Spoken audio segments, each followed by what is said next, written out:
Hello, my name is Caleb Carter, and today we're taking a look at the Dexter 8,000-pound electric brake trailer axle, the new style. Let's check it out.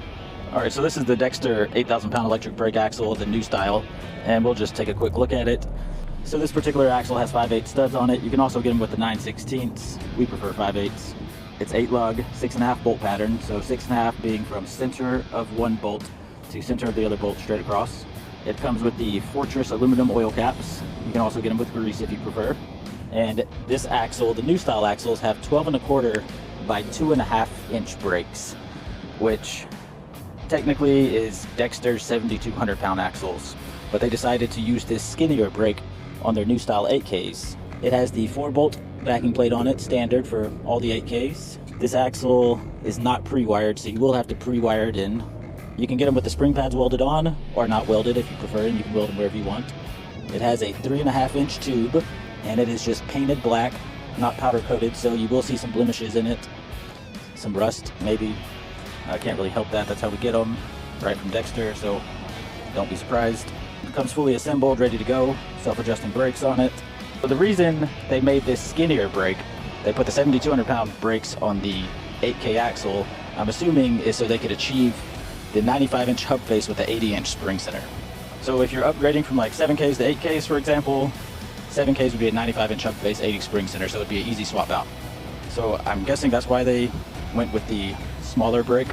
However, I feel like that's kind of cheating the customer. That's just my opinion. So to measure spring center to spring center and hub face to hub face, if you're replacing your axles, you'd measure from center of one spring to center of the other spring, and then you'd measure from hub face to hub face. So hub face is where the studs protrude out from the hub, to the other side where the studs protrude out from the hub. Simple enough.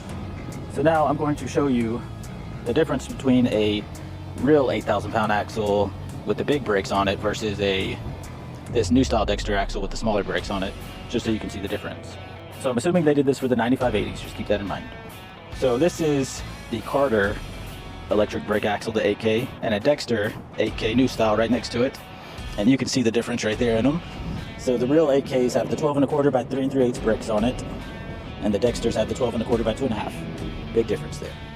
On the Carter axles, what we did was we just made it a 97-inch hub face, so you could still run that 80-inch spring center instead of having to cut the product down to make it work.